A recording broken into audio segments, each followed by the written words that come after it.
नमस्कार, साहित्यिकी कार्यक्रम में आपका स्वागत है।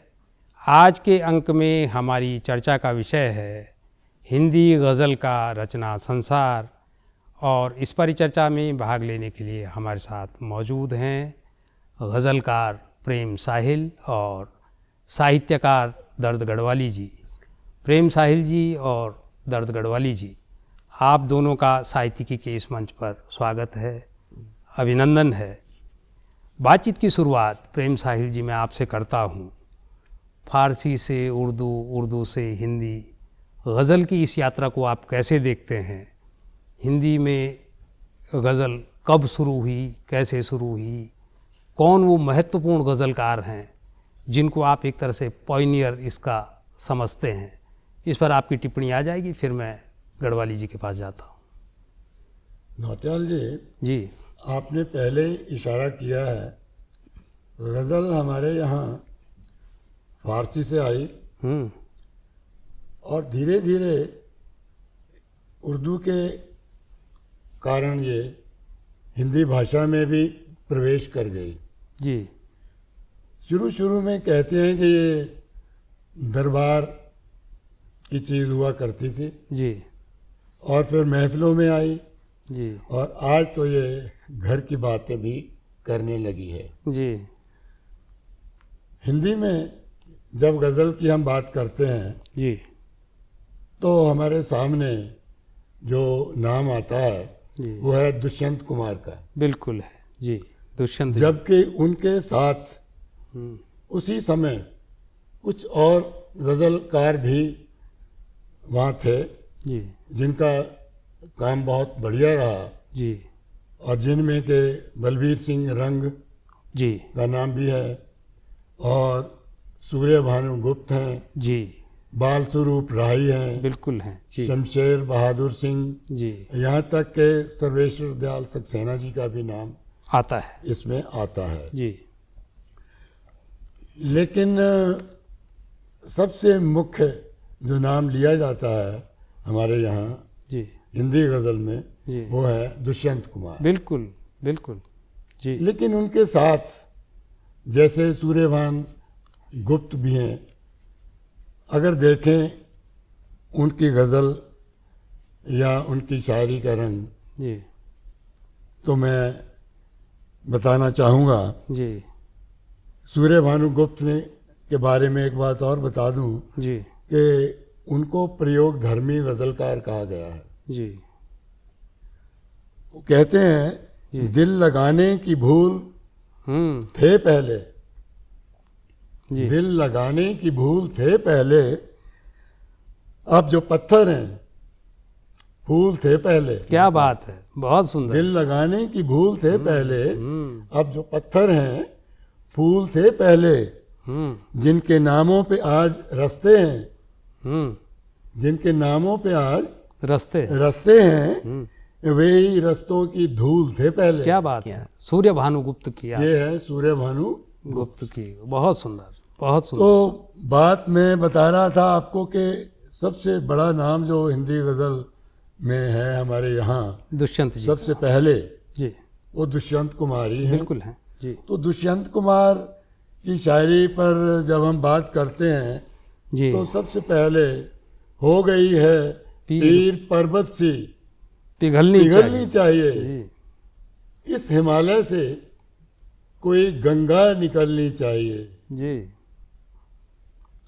सिर्फ हंगामा खड़ा मेरे करना, सीने में नहीं तो तेरे सीने में सही, क्या बात, हो कहीं भी आग लेकिन आग जलनी चाहिए। कोई हंगामा खड़ा करना मेरा मकसद नहीं, कोई हंगामा खड़ा करना मेरा मकसद नहीं, मेरी कोशिश है कि ये सूरत बदलनी चाहिए। बहुत सुंदर। और फिर देखिए क्या कहते हैं वो, कहाँ तो तय था हाँ, चरागाह हर एक घर के लिए, हाँ, दुष्यंत का बहुत बहुत चर्चित लाइन तो है। तय था चरागाह हर एक घर के लिए, कहाँ चराग मयस्सर नहीं शहर के लिए, क्या बात, न हो कमीज तो पाँव से पेट ढक लेंगे, क्या बात है, न हो कमीज तो पाँवों तो से पाँव पेट से पेट ढक लेंगे। ये लोग कितने मुनासिब हैं इस सफर के लिए। क्या बात है, बहुत सुंदर। यहाँ दरख्तों के साए में धूप लगती है। यहाँ दरख्तों के साए में धूप लगती है। चलो यहाँ से चलें और उम्र भर के लिए। चलो यहाँ से चलें और उम्र भर के लिए। बहुत सुंदर। एक शेर उनका ऐसा भी है, यहाँ तो सिर्फ गूंगे और बहरे लोग बसते हैं। ये दुष्यंत का शेर दुष्यंत ही का है जी। यहाँ तो सिर्फ गूंगे और बहरे लोग बसते हैं। खुदा जाने वहां पर किस तरह जलसा हुआ होगा। खुद क्या बात है। उन्होंने अवाम को भी नहीं बख्शा। बहुत बढ़िया। आवाम को भी नहीं बख्शा। उनसे भी शिकायत रही है उनको। बिल्कुल रही है। व्यवस्था की बात तो उन्होंने करी ही है। वो मुख्यतः सामाजिक और राजनीतिक सरोकार के शायर हुए हैं। हाँ, एक्टिविस्ट रहे हैं दुष्यंत सीधे सीधे। बाकी दुष्यंत के बाद और उनके साथ वालों की पीढ़ी के बाद जो पीढ़ी आई हमारे पास जी, उनके मैं जिक्र करना चाहूंगा। उसमें हरजीत सिंह। हरजीत तो देहरादून के ही थे। हरजीत सिंह तो देहरादून से ही थे। उन्होंने एक कदम आगे बढ़कर कोशिश करी कहने की कि हम पार आ चुके हैं नए तजर्बों के साथ। हम पार आ चुके हैं नए तजुर्बे के साथ। साहिल पे तुम तो बैठे हो कश्ती की आस में। क्या बात है। कैसे पता चले कि ये पतझड़ है या बहार। कैसे पता चले कि ये पतझड़ है या बहार। ए दोस्त कोई पेड़ नहीं आसपास में। बहुत खूब। क्या बात है। तो यहाँ पर एक कदम और आगे बढ़कर वही फिर कहते हैं, फैसला टलता गया टलता गया टलता गया। फैसला टलता गया टलता गया टलता गया। फैसला टलता गया टलता गया टलता गया। मिल सका जब तक न उन साहब को नजरानों में कुछ। मिल सका जब तक न उन साहब को नजरानों में कुछ। हाकिमों से शहर की वो आग बुझती भी तो क्यों। वाह। कह दिया लोगों से कुछ और भर दिया कानों में कुछ। क्या बात है। कह दिया लोगों से कुछ और भर दिया कानों में कुछ। और इनके साथ ही एक नाम, व्यवस्था पर बड़ी चोट। यस, जो आंदोलन की आंच में तपकर निकला, जो नाम बल्ली सिंह चीमा है हमारे यहाँ जी जी। वो एक कदम और आगे बढ़कर कहने की कोशिश किया उन्होंने कि अगर गुलाब की चाहत है तोड़ ले बढ़कर। अगर गुलाब की चाहत है तोड़ ले बढ़कर। कहो हयात से कांटों से डर न जाए कहीं। वे फिर चुनाव में वादों के साथ वादों के साथ उतरा है। उसे कहो कि वो फिर से मुकर न जाए कहीं। उसे कहो कि वो फिर से मुकर न जाए कहीं। बहुत सुंदर। और एक बहुत बड़ा नाम दुष्यंत की पीढ़ी के बाद के शायरों में हुआ है अदम गोंडवी साहब। अदम गोंडवी का तो जवाब है। अदम गोंडवी साहब का नाम बहुत ही इज्जत से लिया जाता है गजल की दुनिया में। बिल्कुल। उनका कहना है कि तुम्हारी फाइलों में गांव का मौसम गुलाबी है। तुम्हारी फाइलों में गांव का मौसम गुलाबी है। मगर ये आंकड़े झूठे हैं। ये दावा किताबी है। लेकिन गजल जो है मुख्यतः दिल की जबान है। दिल की जबान है। बिल्कुल ठीक है। तो क्यों ना हम अंबर खरबंदा जो देहरादून से ही हैं शायर हमारे, बिल्कुल बहुत नाम है उनका कहना है, कभी जिंदगी हमसे हंस बोल ले तू। कभी जिंदगी हमसे हंस बोल ले तू। हमेशा ही मिलती है लड़ते झगड़ते। हमारी खबर मिल ही जाती अगर तुम कभी दिल की बस्ती से होकर गुजरते। अंबर खरबंदा जी। हमारी खबर मिल ही जाती अगर तुम कभी दिल की बस्ती से होकर गुजरते। जी ये है अम्बेडकर बंधु। जी जी प्रेम साहिल जी, वही आपने जो अपनी प्राथमिक टिप्पणी में जो एक क्षमा बांधा है, हिंदी गज़ल पर बात करने की शुरुआत इससे बेहतर हो नहीं सकती थी। लेकिन आपके पास मैं फिर आऊँ, इससे पहले दर्द गढ़वाली जी, जब गज़ल की हम बात करते हैं तो उर्दू बरबस हमारे जहन में आ जाती है। और जैसे कि प्रेम साहिल जी कहते कि फ़ारसी, फ़ारसी से उर्दू, फिर उर्दू से हिंदी में तक की गज़ल की यात्रा रही। मूलतः जो उर्दू गज़ल है और हिंदी गज़ल है, इसमें आप क्या अंतर पाते हैं? कोई अंतर है भी या नहीं है, या कि दोनों एक समान है? नोटाल जी, आपका जो ये प्रश्न है बहुत अच्छा है। जी और मूलतः मैं ये कहूँगा कि हिंदी और उर्दू गज़ल में जी बहुत ज़्यादा अंतर नहीं है। अंतर इसलिए नहीं है कि सबके मौजूद, जैसे पहले जो होता था हिंदी, जो उर्दू गज़लें होती थी वो इश्क, मोहब्बत और कसीदाकारी होती थी।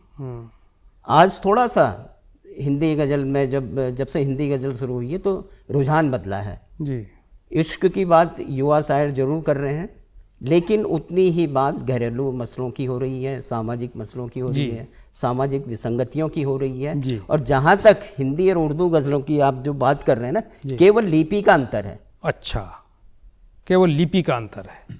हिंदी गज़लें देवनागरी लिपि में कही जा रही हैं, जी उर्दू गज़लें उर्दू लिपि में कही जा रही हैं। ठीक है। और ये जैसे साहिल साहब का अगर जो बात आगे बढ़ानी चाहिए तो पंजाबी में गज़लें कही जा रही हैं, अंग्रेजी में गज़लें कही जा रही हैं। अच्छा, फॉर्मेट एक है, फॉर्मेट एक है। नहीं तो आप गज़ल, जब आप गज़ल शब्द का प्रयोग करते हैं हिंदी में, आप फिर गज़ल कह दें ना, हाँ, आप नुक्ता ना लगाएं, हाँ, तो लेकिन कहते तो फिर आप गज़ल ही। गज़ल क्यों कहते हैं? गज़ल ही कहते सवाल इस बात का है। फिर अंतर कहाँ रहा?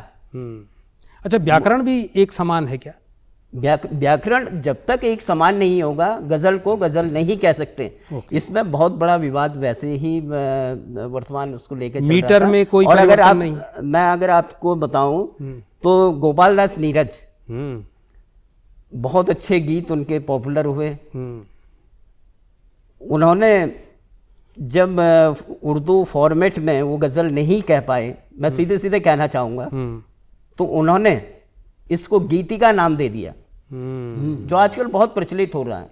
जी। मेरा ये मानना है कि जब गज़ल ईरान से आई है, फ़ारसी से आई है, तो आपको उसके फॉर्मेट में चलना होगा और उसी के मानकों पे आपको गज़ल कहनी है। बिल्कुल ठीक है। लहर शब्द है एक, हाँ हिंदी में जब लहर शब्द का प्रयोग होता है तो एक एक एक होता है। जी और अगर आप उर्दू में जी गज़ल में अगर आप प्रयोग करते हैं लहर शब्द का, तो उसमें एक और दो हो जाता है, लहर, क्योंकि गज़ल कही जाती है, लिखी नहीं जाती। बिल्कुल ठीक है। मुख्य अंतर यह है। जी जी ये हमारे लिए भी, और जाहिर सी बात है हमारे दर्शकों के लिए भी एक नई जानकारी है कि दोनों का छंद विधान आप कह रहे हैं एक सा है, मीटर एक सा है, केवल लिपि भर का अंतर है। उसके बावजूद जब हम मुशायरों में सुनते हैं तो हिंदी गज़ल थोड़ा सा अलग विन्यास की लगती है, उर्दू गज़ल थोड़ा सा, मुझे लगता है कि ये थोड़ा भाषा की वजह से शायद होता हो। मैं फिर जी आप मैं एक बात और कहूँगा। आजकल के बहुत चर्चित शायर हैं जी, उनका नाम है इकबाल अजहर जी। इकबाल अजहर साहब ने काफ़ी कुछ इसमें हिंदी में कहने की कोशिश की है। जी हिंदी में मतलब जो अब मैं सीधे सीधे ये कहूँ, ट्रेन और रेल, जी, हम क्यों उसको लौह पथगामिनी कहें? ठीक है, कौन समझेगा उसको? ठीक है। उन्होंने हिंदी के शब्द कहने की कोशिश की है और बहुत अच्छे तरीके से हिंदी के शब्दों का प्रयोग किया है। उनका एक शेर देखिए, मरुस्थल, हाँ, शुद्ध हिंदी का शब्द है। हाँ, मरुस्थल से जैसे जंगल हो गए हैं। हाँ, इकबाल अजहर साहब का है। हाँ, मुस्लिम शायर हैं, अच्छा, लेकिन हिंदी में गज़ल कहने की कोशिश करें, हिंदी लिपि में भी, जी, कि मरुस्थल से जैसे जंगल हो गए हैं, तेरा सानिध्य पाकर हम मुकम्मल हो गए हैं। क्या बात है, तेरा अब तेरा सानिध्य पाकर शुद्ध हम हिंदी मुकम्मल हो गए हैं। मुकम्मल उर्दू का शब्द उर्दू का आ है। गया। हिंदी और उर्दू के बिना गजल हो ही नहीं सकती। क्या बात है। आपको मिक्स करके चलना ही पड़ेगा उसको। जी जी इंग्लिश के कई शब्द प्रयोग होते हैं। जी एक शेर और देखिएगा उनका, जी इकबाल अजहर साहब का, चेतना मर चुकी है लोगों की, पाप पर पश्चाताप कौन करे। क्या बात है। चेतना मर चुकी है लोगों की, चेतना हिंदी का हाँ शब्द। हाँ, पश्चाताप हिंदी का शब्द है। पाप पर पश्चाताप कौन करे। चेतना पर मर चुकी है लोगों की, पाप पर पश्चाताप कौन करे। और गाली को प्रणाम समझना पड़ता है। गाली को प्रणाम समझना पड़ता है। गाली को प्रणाम समझना पड़ता है, मधुशाला को धाम समझना पड़ता है।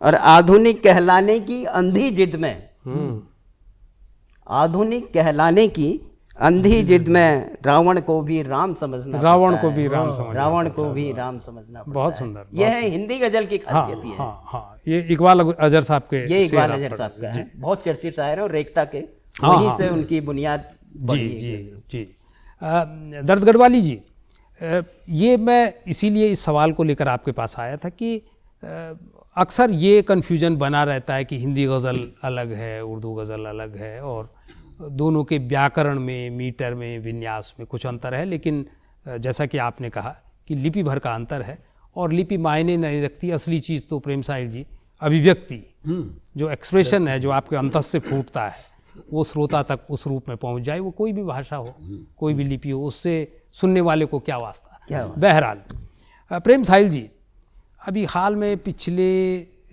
हफ्ते आपके एक नए गज़ल संग्रह का लोकार्पण यहीं देहरादून में बड़े बृहद समारोह में हुआ। इससे पहले भी आपका ये गज़ल संग्रह मैं पढ़ रहा था, और आप हिंदी, अंग्रेजी, पंजाबी 3 भाषाओं में लगातार लिखते रहे हैं। बल्कि साहित्य अकादमी के लिए आपने हिंदी को अंग्रेजी में, खासकर लीलाधर जगुड़ी जी की कविताओं को तो आपने बहुत अच्छे से अनुवाद किया है अंग्रेजी में। जब इतनी भाषाएं आपके पास हैं ही, इतनी विधाएं आपके पास हैं ही, तो आपको क्यों ज़रूरत पड़ी गज़ल में एंटर करने की? कहीं ऐसा तो नहीं कि गज़ल ज़्यादा आसान है और आपने एक आसान रास्ता चुन लिया हो कि कौन कहानी, कविता, नाटक में पढ़े? क्या ऐसा है? नौटियाल जी, मेरा जो सफ़र है मूलतः नज़्म का रहा है। अच्छा। इससे पहले जी कविताएं ही लिखी हैं मैंने।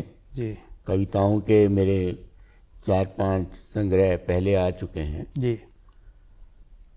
लेकिन मुझे खुद से ही कहीं असंतोष सा रहा, क्योंकि आज जो नज़्म कही जा रही है छंद रहित, अच्छा, फ्री वर्स। यस, वो कभी कभी ऐसा मुझे लगने लगा कि ये तो एक प्रकार का गद्य ही होता चला जा रहा है। मैं औरों के लिए तो कुछ नहीं कहना चाहूँगा, लेकिन अपने ही काम से जैसे मेरा धीरे धीरे मोह भंग हो रहा था। छंद में मैंने कविताएं भी कही हैं, लेकिन मुझे गज़ल का जो ये रूप है, ये जो सिंफ है शायरी की, इसने बहुत पहले से आकर्षित किया। तो मैंने सोचा कि क्यों ना मैं कोशिश करूं। हालांकि ये बहुत ही फिसलन वाली ज़मीन है, गज़ल, इसमें पैर जमाने में और फिर जमाकर चलने में बहुत बड़ी बात आप कह रहे हैं। बहुत मेहनत करनी पड़ती है, और बहुत चुनौतीपूर्ण है ये सिंफ जो है गज़ल की। इसमें चुनौतियां गज़ल की अपनी हैं, जो दूसरे उस्ताद गज़लकार जिनके पास ज़्यादा जानकारी है इस विधा की, वो और भी आपके लिए चुनौती खड़ी कर देते हैं। गज़ल में तो धीरे धीरे उसकी ज़मीन पर तो आप पैर अपना टिका लेंगे और चलने भी लग जाएंगे, लेकिन जो गज़लकारों की दुनिया है उसमें जगह बनाना बहुत बड़ी चुनौती है। बिल्कुल। उनके साथ खड़े होना, उनके साथ बैठना, उनके साथ अपना कलाम पढ़ना, ये कोई आसान बात नहीं है। बिल्कुल ठीक है। तो मैंने यही सोचकर गज़ल में आया था कि शायद मैं इसमें कुछ असर डाल सकूं सुनने वालों पर, पढ़ने वालों पर। तो यही बात थी मेरे मन में कि मैं गज़ल की ओर जो आया। जी जी। नज़्म बहुत छोटी भी मैंने लिखी पहले, कुछ लंबी भी लिखी, और नज़में जहाँ मैंने पढ़ी जब मंगलेश डबराल, लीलाधर जगूड़ी और बीरेन डंगवाल, बहुत बीरेन डंगवाल जी की भी, तो तब पता चला कि नज़्म भी जो जिसे हम आज़ाद नज़्म कहते हैं वो देखने में भले ही गद्य है लेकिन उसके अंदर एक आंतरिक लय हुआ करती है, और वो लय नौटियाल जी ख्याल की भी होती है, शब्दों के चयन की भी होती है। शब्दों को कैसे आपने बिठाया है और किस तरह वाक्य विन्यास उसके हुए हैं। बिल्कुल ठीक। और पढ़ने में आपको नहीं लगेगा कि ये शायरी है। शायरी एक तत्व है, एक ऐसा एलिमेंट है जो किसी गद्य को गद्य से अलग करती है, पृथक करती है और उसको नज़्म की, कविता की श्रेणी में ले जाती है। एक फ्लो, एक लय प्रदान करती है। हाँ, लय युक्त ही कोई रचना कविता हो सकती है। तो हम ये मान लें कि अपने अंतस के उद्गारों को एक लय देने के लिए जी आप गज़ल की तरफ आए। हाँ। फ्री वर्स में अगर कहे होते तो प्रेम साहिल नहीं होते, क्या ऐसा है? नहीं, फ्री वर्स में मैंने कहा है नहीं। मुझे याद आ रही है एक छोटी सी नज़्म है मेरी जी। लोगों उसका नज़्म का शीर्षक है कुत्ता। हाँ। वो ऐसी थी कि लोगों ने मुझसे मेरी ज़ात पूछी, मैंने कहा कुत्ता, वे नहीं माने, मैं भौंका, वे फिर भी नहीं माने। अब आप बताओ, मैं काटता नहीं तो क्या करता? क्या बात है। जब ये नज़्म मैंने क्या बात है सक्सेना जी को, मेरी सक्सेना जी को सुनाई तो वो भी ऐसे ही उछले सुनकर। और हम भी तो इसीलिए बात अगर आ जाती है तो कभी कविता में भी आ जाती है, लेकिन बात होनी चाहिए। बात होनी चाहिए। प्रेम साहिल जी, जी जो आपने ये फ्री वर्स सुनाई अपनी मुक्त कविता, हम ये सोचते हैं कि कहीं ना कहीं जो अंतस के उद्गार होते हैं किसी कवि के, लेखक के, गज़लकार के, वो होते तो एक जैसे ही हैं। डिपेंड करता है कि वो अपने लिए कौन सा रास्ता व्यक्त करने के लिए चुनता है। जी मुझे लग रहा है कि आपने भी एक जो लयबद्ध रास्ता है गज़ल का, गज़ल की अपनी खूबसूरती है, इसमें तो कोई दो राय नहीं है। दर्द गढ़वाली जी, ये जो दौर इस समय हम सोशल मीडिया का देख रहे हैं, अक्सर हम जब इससे गुजरते हैं तो हम देखते हैं कि वहाँ पर जो हमारी यूथ हैं, नई पीढ़ी हैं, उनकी तरफ से जो कविताएं आ रही हैं, जो कुछ भी साहित्य के नाम पे आ रहा है, वो अक्सर गज़ल, हो सकता है उसके मीटर और उसके विन्यास को बहुत अच्छी तरह न जानते हों, लेकिन उसमें एक गज़ल की छाया, एक जो बीच में आप कह रहे थे कि कविता आज़ाद हो गई, अब फिर वो कविता बनने को आतुर हो रही है, ऐसा बच्चों को देखकर लगता है। नई खासकर जो हिंदी गज़ल है, इसके भविष्य को आप कैसे देखते हैं? और जो आज की पीढ़ी है उसमें से कुछ नाम, कुछ लोग जिनको आप याद करना चाहें इस मंच पर। नौटियाल जी, सवाल यह है कि आज हिंदी गज़लों का भविष्य क्या है? हिंदी गज़लों का भविष्य बहुत सुनहरा है जी। युवा गज़लकार जी। सबसे बड़ी बात यह है कि कविता की बजाय एक गज़ल में जो आकर्षण है वो युवा पीढ़ी को गज़ल की तरफ खींच रहा है, और यही कारण है कि ज़्यादातर जो लोग हैं वो गज़ल को अपना रहे हैं। युवा शायर बहुत तेज़ी से इस मुकाम की तरफ आगे बढ़े हैं। मैं परसों ही मैं चंडीगढ़ में इबारत संस्था की तरफ से एक मुशायरे में था जी। उसके ऑर्गेनाइजर नवीन नीर साहब हैं जी। हिंदी लिपि में गज़ल कहते हैं, देवनागरी लिपि में गज़ल कहते हैं, हिंदी भाषी गज़लकार हैं, बहुत अच्छी गज़लें वो कह रहे हैं जी। और बहुत अच्छे अच्छे प्रोग्राम वो कर रहे हैं जी। इसी कड़ी में मैं यहाँ रुड़की के ही हमारे एक शायर हैं केपी अनमोल, अच्छा, और एक शायर बदायूं के चिराग बरेलवी, चिराग बहुत बरेलवी अच्छा जी। नाम उभर के सामने आए हैं। चिराग बरेलवी तो फहमी बदायनी साहब के शागिर्द रहे हैं और वो हिंदी उर्दू दोनों में गज़लें कहते हैं जी। और ख़ास तौर से मैंने सबसे पहले आपको स्पष्ट किया कि हिंदी गज़ल जब आप कहते हैं तो विशुद्ध हिंदी गज़ल कहना बहुत मुश्किल है। उसमें उर्दू के शब्द ना आए ये मुमकिन नहीं है। ये मुमकिन नहीं, हास्यास्पद हो जाती है, हास्यास्पद हो जाएगी। बल्कि बिल्कुल। इस पूरी बातचीत में इससे पहले जो आप कह रहे थे कि हिंदी गज़ल में उर्दू के शब्द आए, ये तो ठीक है, पर जो आप गज़लें पढ़ रहे थे वो एक शायर की, उन्होंने तो कितना बढ़िया हिंदी के इतने शुद्ध शब्दों को गज़ल कोशिश कर रहे हैं लोग, लेकिन ऐसा नहीं कि उनकी कोशिशें कामयाब भी हो रही हैं, लेकिन बहुत ज़्यादा नहीं, क्योंकि आपको उर्दू शब्द जब गज़ल आई ही ईरान से है, वहीं की विधा है, तो आपको उसका मानक अपनाना पड़ेगा। तो नई पीढ़ी में क्या कुछ मैं दो चार नाम आपको,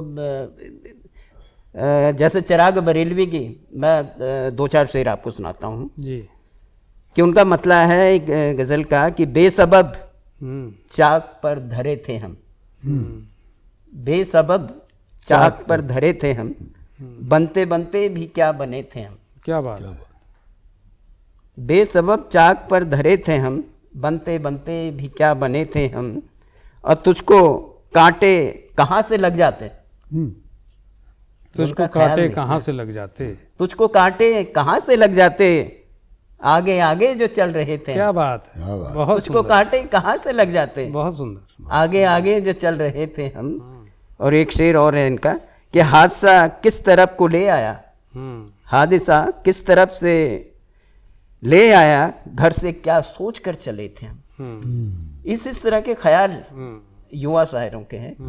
ये रुड़की के जो शायर हैं KP अनमोल, उनके गज़ल के कुछ शेर देखिएगा कि वक्त के साथ चला जाए यही बेहतर है, वक्त के साथ चला जाए यही बेहतर है, वक्त के साथ ढला जाए यही बेहतर है। बहुत सुंदर, ये शायरी है, बहुत सुंदर है, ये शायरी है।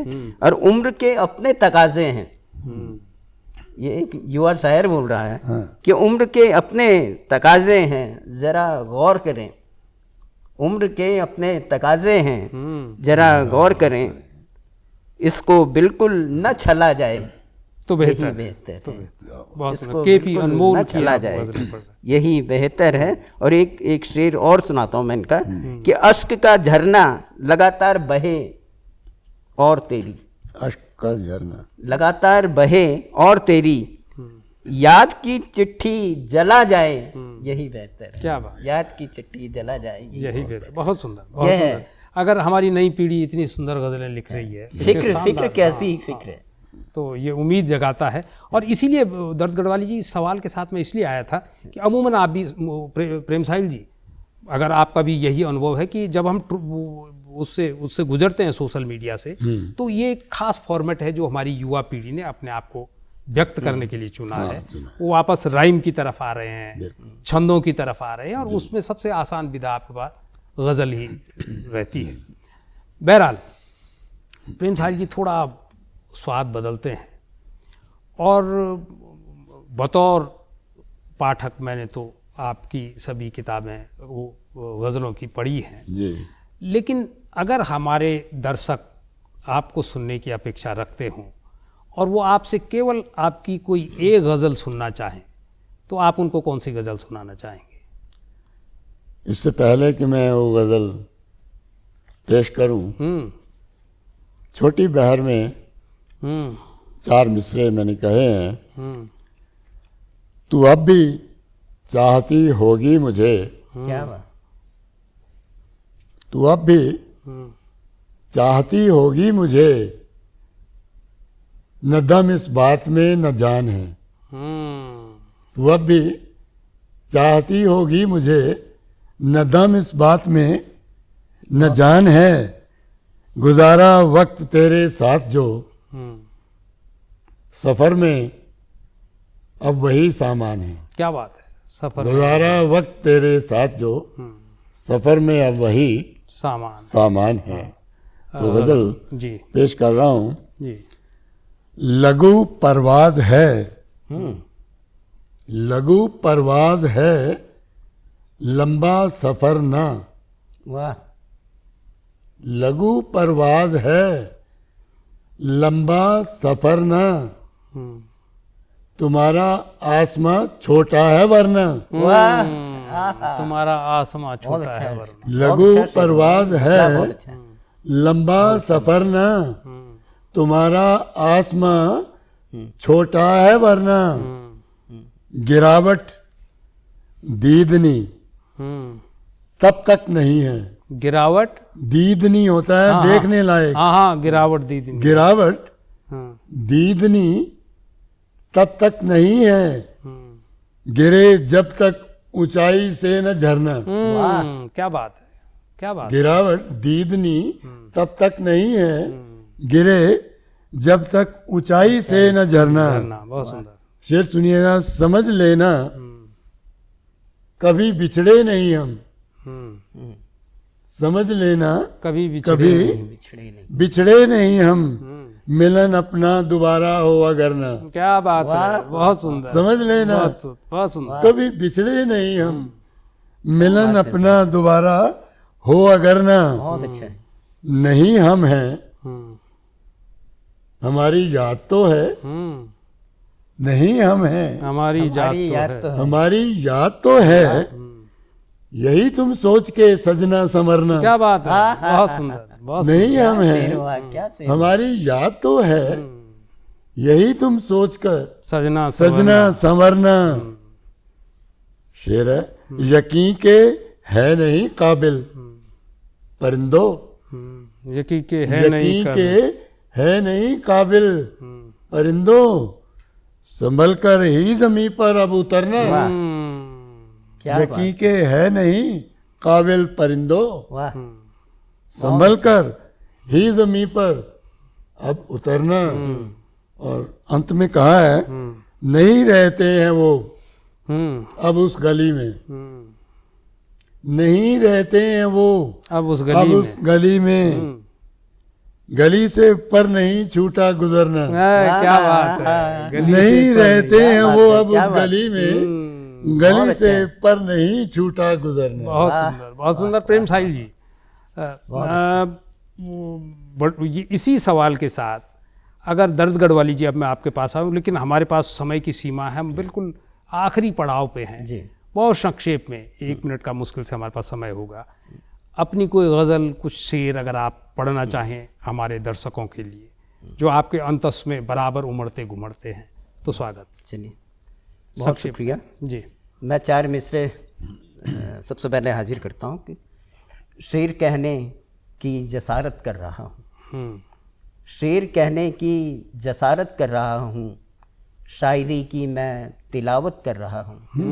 शेर कहने की जसारत कर रहा हूँ, शायरी की मैं तिलावत कर रहा हूँ। है विरासत में मिली मुझको मोहब्बत, है विरासत में मिली मुझको मोहब्बत, सो मोहब्बत ही मोहब्बत कर, सो मोहब्बत है ही विरासत मोहब्बत कर। में मिली बहुत मुझको सुंदर, मोहब्बत, बहुत सुंदर। सो मोहब्बत ही मोहब्बत कर रहा हूँ। और एक शेर जी। कि झूठ की हम पैरवी करते नहीं हैं, इसलिए लगते उन्हें अच्छे नहीं है। ये इशारों पे बात हाँ, होती ठीक है है, गज़लों ठीक है, की, हाँ। कि झूठ की हम पैरवी करते नहीं हैं, इसलिए लगते उन्हें अच्छे नहीं हैं। और इस तरह कतरे गए हैं पर हमारे, इस तरह कतरे गए हैं पर हमारे, हम रिहा होकर भी उड़ सकते नहीं, हाँ, क्या बात है, हम रिहा बहुत होकर भी सुंदर, उड़ सकते नहीं हैं। बहुत सुंदर। एक गज़ल जो मैं बार बार हर मंच पर पढ़ रहा हूँ, बक्से में उसकी रदीफ है और बहुत चर्चित आजकल हो रही जी, है। संक्षेप में जी। देखिएगा, जी। मतलब है उसका कि क्या क्या चीज़ें रख रखी थी बक्से में, हम्म, क्या क्या चीज़ें रख रखी थी बक्से में, बंद पड़ी थी यादें सारी बक्से में, बंद पड़ी थी यादें सारी बक्से में। क्या क्या चीज़ें रख रखी थी बक्से में, बंद पड़ी थी यादें सारी बक्से में। और पेड़ लगाओ पेड़ बचाओ कहता था, पेड़ लगाओ पेड़ बचाओ कहता था, चलता था जो लेकर आरी बक्से में। भाई वाह, क्या पेड़ लगाओ पेड़ बचाओ कहता था, चलता था पेड़ लगाओ पेड़ बचाओ कहता था, चलता था जो लेकर आरी बक्से में। और शेर है कि खेल रहे हैं नोटों से अब तो हम भी, खुददारी का शेर है। खेल रहे हैं नोटों से अब तो हम भी, जब से रखी है खुददारी बक्से में। क्या बक्से बात। में, वाह, खेल रहे हैं नोटों बहुत से गहरा, अब तो बहुत गहरा तंज शेर। तंज है। जब से रखी है खुददारी बक्से में, और समझौते की फाइल भी है एक इसमें, समझौते की फाइल भी है एक इसमें, जाहिर अपनी है तैयारी बक्से में, जाहिर अपनी क्या है। बात, जाहिर अपनी है तैयारी बहुत सुंदर। बक्से में। और शेर है कि छोड़ गए बाबूजी जब से ये दुनिया, घर घर का सच है ये। छोड़ गए बाबूजी जब से ये दुनिया, अम्मा की है दुनियादारी बक्से बक्से में। में। हमने अम्मा की दुनियादारी। छोड़ गए बाबूजी जब से ये दुनिया, अम्मा की है दुनियादारी बक्से में। और एक और शेर देखिएगा कि बच रखी थी जो भी पुस्तक सीलन से, किताबों का जिक्र बहुत जी होता है। जी। बच रखी थी जो भी पुस्तक सीलन से, बच रखी थी जो भी पुस्तक सीलन से, दीमक ने सब चट कर डाली बक्से में। दीमक ने सब चट कर जाए। जो भी पुस्तक बच रखी थी सीलन से, दीमक ने सब चट कर डाली बक्से में। और चाहे कितना भरमाओ तुम बोलो झूठ, चाहे कितना भरमाओ तुम बोलो झूठ, अब तो जाएगी सुल्तानी बक्से अब में। तो जाएगी सुल्तानी बक्से। गजल का मक्ता मैं हाजिर कर देता हूँ बस, जी जी जी गजल का मक्ता हाजिर कर देता हूँ सर। कि दर्द रमे हैं सब बच्चे मोबाइल में, दर्द रमे हैं, सब बच्चे मोबाइल में, दर्द रमे हैं सब बच्चे मोबाइल में, बेबस परियां राजा रानी बक्से में। बहुत सुंदर। वाह, दर्द रमे हैं सब बच्चे मोबाइल में, बेबस परियां राजा रानी बक्से में। बहुत सुंदर, बेबस बहुत सुंदर, बहुत सुंदर। दर्द गढ़वाली जी और प्रेम साहिल जी, जैसे कि मैंने कहा कि गज़ल का एक विराट संसार है, इस पर बातचीत करने जाएंगे तो समय का पता ही नहीं चलेगा। बहरहाल आप साहित्यिकी के इस मंच पर आए और इतने शानदार शेरों के साथ, गज़लों के साथ आपने हमारे दर्शकों को गज़ल का पूरा विन्यास समझाया। इसके लिए आप दोनों का बहुत आभार, बहुत धन्यवाद। ये थी हमारी आज की साहित्यिकी। अगली बार किसी नए विषय को लेकर कुछ नए मेहमानों के साथ आपके बीच आएंगे। तब तक के लिए इजाज़त दीजिए। नमस्कार।